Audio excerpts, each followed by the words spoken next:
Hello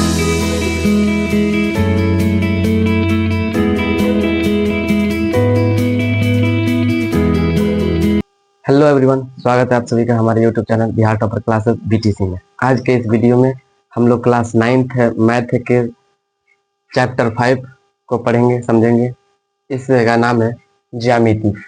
ज्यामिति, जिसको English में जियोमेट्री कहते हैं। ये जो जियोमेट्री है, दो शब्दों से बनकर बना हुआ है। ये दोनों शब्द यूनानी भाषा के शब्द हैं। पहला है जियो और दूसरा है मीट्रिन। जियो का मतलब होता है, अर्थ होता है भूमि या पृथ्वी, और मीट्रिन जिसका अर्थ होता है मापना। यानी कहने का मतलब, अगर ज्यामिति का अर्थ समझना है तो इसका मतलब हुआ भूमि या पृथ्वी का मापना। भूमि या पृथ्वी का मापना ही ज्यामिति के अंतर्गत आता है। अब दरअसल किसी भी चीज की खोज क्यों होती है? जब तक उसकी जरूरत हमें ना हो या फिर जब तक उसकी आवश्यकता हमें ना पड़े, तब तक हम किसी चीज की खोज कर ही नहीं सकते। तो ज्यामिति की खोज भी इसी संदर्भ में हुई है, भूमि मापने के संदर्भ में। भूमि मापने के संदर्भ में ही ज्यामिति की खोज हुई है। दुनिया के अलग अलग देशों में अलग अलग समय पर ज्यामिति से संबंधित बातों को बताया गया है। हम प्राचीन काल से समझते हैं। प्राचीन काल में भारत में एक सभ्यता हुआ करती थी जिसका नाम है सिंधु घाटी सभ्यता। सिंधु घाटी सभ्यता, जो कि लगभग 3000 ईसा पूर्व मानी जाती है। इसका जो समय काल है वो 3000 ईसा पूर्व माना जाता है। उसी समय सिंधु घाटी सभ्यता के समय हमें ये देखने को मिलता है, सिंधु घाटी सभ्यता के जो शहर थे वो बड़े ही कमाल के थे।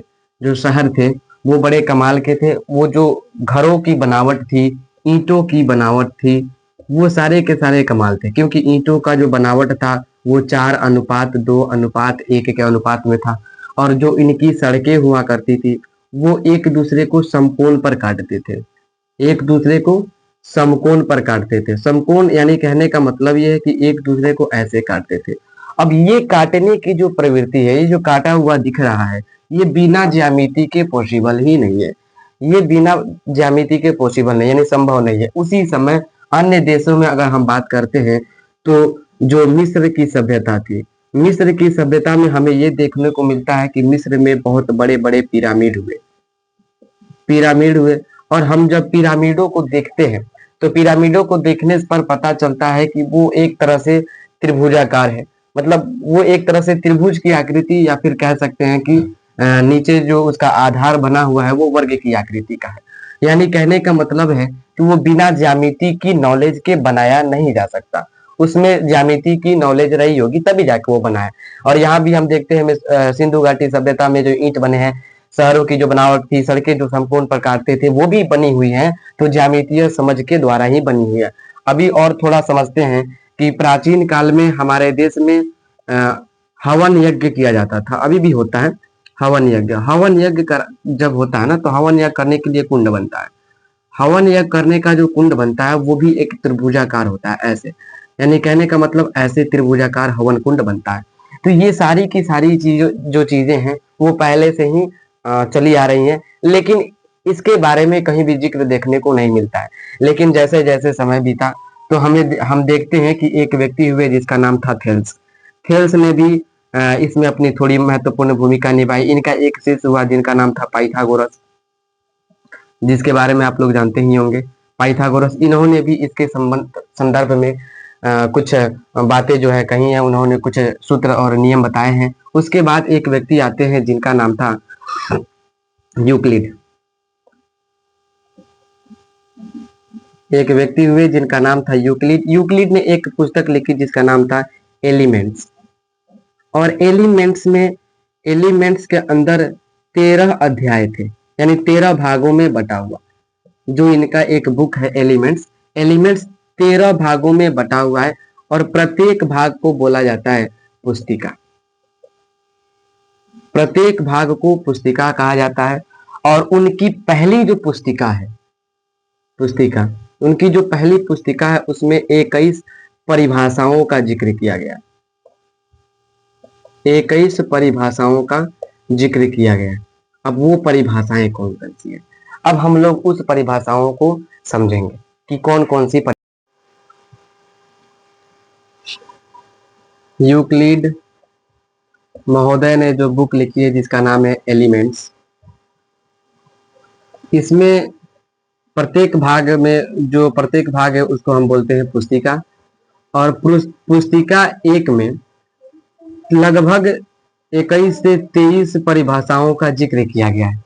और 21 से 30 जो 23 परिभाषाएं हैं उनमें से पहला वो कहते हैं कि जो बिंदु होता है उसका कोई भाग नहीं होता। बिंदु का कोई भाग नहीं होता है। बिंदु का कोई भाग नहीं होता है। अब हम पहले समझते हैं भाग क्या होता है। दरअसल भाग को समझने से पहले हमको समझना पड़ेगा कि क्षेत्र क्या होता है। यानी कहने का मतलब यह है कि हमें बिंदु समझने के लिए भाग को समझना पड़ेगा, भाग को समझने के लिए क्षेत्र को समझना पड़ेगा, क्षेत्र को समझने के लिए एक बाउंड्री को समझना पड़ेगा। यानी कहने का मतलब एक को समझने से पहले दूसरे को समझना, फिर दूसरे को समझने से पहले तीसरे को समझना, इसी तरह तीसरे को समझने से पहले चौथे को समझना, ये प्रक्रिया जारी है। इसीलिए जो मैथमेटिशियन थे, जो गणितज्ञ थे, उन्होंने एक वर्ड निकाला, एक शब्द निकाला जो जिसका प्रयोग आजकल होता है, जिसका नाम है अपरिभाषित। यानी कहने का मतलब अनडिफाइंड एक शब्द निकला और उसी के आधार पर हम लोग इसमें मान के चलते हैं कि ये जो बिंदु है अपरिभाषित है। लेकिन हम ये अभी समझेंगे कि बिंदु क्या है। बिंदु का मतलब है कि एक डॉट है, एक ऐसा डॉट दे दिया और इसमें कोई ना लंबाई होती है ना कोई चौड़ाई होती है। यानी कहने का मतलब ये लेंथलेस और ब्रेथलेस होता है। दूसरा उन्होंने कहा, दूसरा वो कहते हैं कि जो रेखाएं हैं, रेखा, जो रेखा है वो एक रेखा ऐसे समझ लीजिए। वो कहते हैं कि एक रेखा है और ये जो रेखा है ना, इसमें सिर्फ और सिर्फ लेंथ होता है, यानी कि लंबाई होती है। इस रेखा में सिर्फ और सिर्फ क्या होती है? लंबाई होती है, इसमें चौड़ाई नहीं होती है। उन्होंने दूसरा कहा कि जो रेखाएं हैं उस रेखा में, रेखा के अंतर्गत लंबाई होती है, चौड़ाई नहीं होती है। यानी कहने का मतलब जो लाइन है वो लेंथ है उसमें, लेकिन ब्रेथलेस है। ब्रेथलेस का मतलब जिसमें चौड़ाई ना हो। वो तीसरा बात कहते हैं। तीसरी बात वो कहते हैं कि जो रेखा है, रेखा जो उनके जो किनारे हैं, रेखा के किनारे, यानी कहने का मतलब ये कि एक किनारा ये और दूसरा किनारा ये, इन दोनों किनारों पर एक बिंदु है। इधर भी एक बिंदु है और इधर भी एक बिंदु है, वो ऐसा कहते हैं। फिर उसके बाद में चौथा नंबर कहते हैं कि जो ये रेखाएं हैं, रेखाओं के ऊपर सपाट रूप से, एकदम सपाट रूप से बिंदुएं लगी हुई हैं। यानी कहने का मतलब है ये जो लाइन आपको दिख रहा है, ये जो लाइन है वो लाइन बिंदुओं से मिलकर बना। अनंत बिंदु मिलते हैं तब जाके लाइन बनता है। जैसे एग्जाम्पल के तौर पर ऐसे देख सकते हैं हम, अगर हम डॉट डॉट दे रहे हैं, डॉट डॉट देने की वजह से एक लाइन की तरह आपको संरचना दिखाई देगी, इसको हम लोग कहते हैं लाइन। यानी कहने का मतलब ये सिर्फ और सभी की सभी जो लाइनें होती हैं ऐसी होती हैं, लेकिन हम लोग उसको ऐसे बना देते हैं ताकि अच्छा दिखे। और वो जो है ना, लाइनों के मिलने, डॉट के मिलने से, यानी बिंदु जो होता है ना, बिंदुओं के, अनंत बिंदुओं के मिलने से तब क्या बनता है? ये लाइन बनता है। और ये जो लाइन होता है, उस लाइन के ऊपर ये जो बिंदुएं होती है वो सपाट होती है। सपाट का मतलब एकदम ऊपर चिपका हुआ होता है, ऊपर चिपका हुआ रहता है। पांचवा बात वो कहते हैं, पांचवा बात कह रहे हैं कि जो पृष्ठ होता है, पृष्ठ होता है, उस पृष्ठ में लंबाई होता है, चौड़ाई होता है, लेकिन मोटाई नहीं होता है। कहते हैं पांचवा नंबर कि जो पृष्ठ होता है उसमें लंबाई भी होता है, चौड़ाई भी होता है, लेकिन मोटाई नहीं होता है। अब इसे समझते हैं। ये जो बोर्ड दिख रहा है, ऊपरी सतह, बोर्ड का एकदम ऊपरी सतह जिस पर हम लिखे हुए हैं, इसमें कहीं ना कहीं कुछ ना कुछ इधर से इधर लंबाई है और ऊपर से नीचे की तरफ चौड़ाई है। लेकिन हम अगर मोटाई की बात करते हैं तो ऊपरी सतह का कोई मोटाई नहीं है। इसे हम लोग कहते हैं पृष्ठ। इसे हम लोग क्या कहते हैं? पृष्ठ कहा जाता है। और उसके बाद में इन्होंने छठा नंबर कहा, छठा नंबर है कि जो पृष्ठ होता है, पृष्ठ उसके किनारे पर, पृष्ठ के किनारे पर,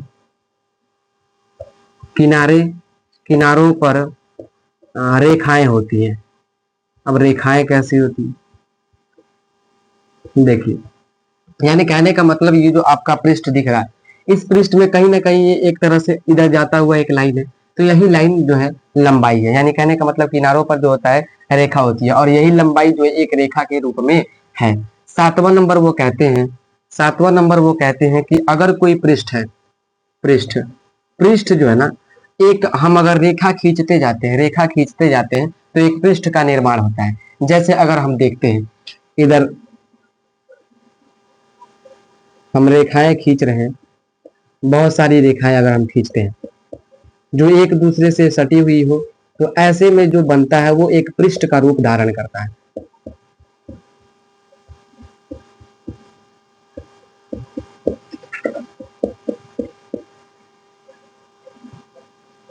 यानी कहने का मतलब ये देखिए, ये जो यहां से लेकर यहां तक बना है, यह एक पृष्ठ का रूप धारण किया। यानी कहने का मतलब जब रेखाएं एक दूसरे के साथ सटी हुई होती है और एक दूसरे से सटी हुई होती है बहुत सारी रेखाएं, तो उस समय एक पृष्ठ का निर्माण होता है, और वह पृष्ठ जो है इस प्रकार होता है। अब कुछ और शब्दों को समझते हैं।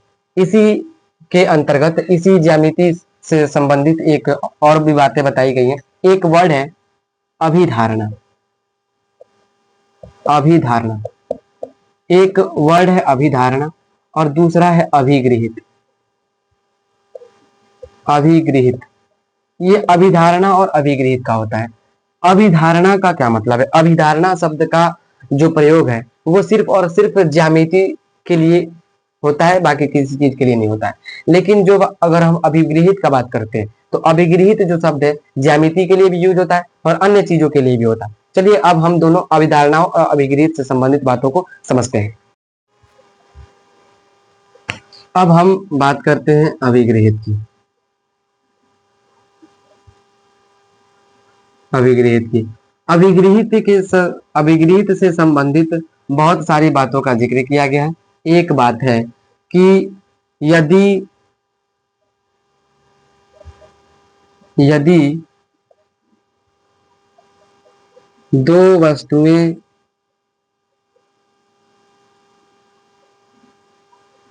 किसी एक वस्तु के बराबर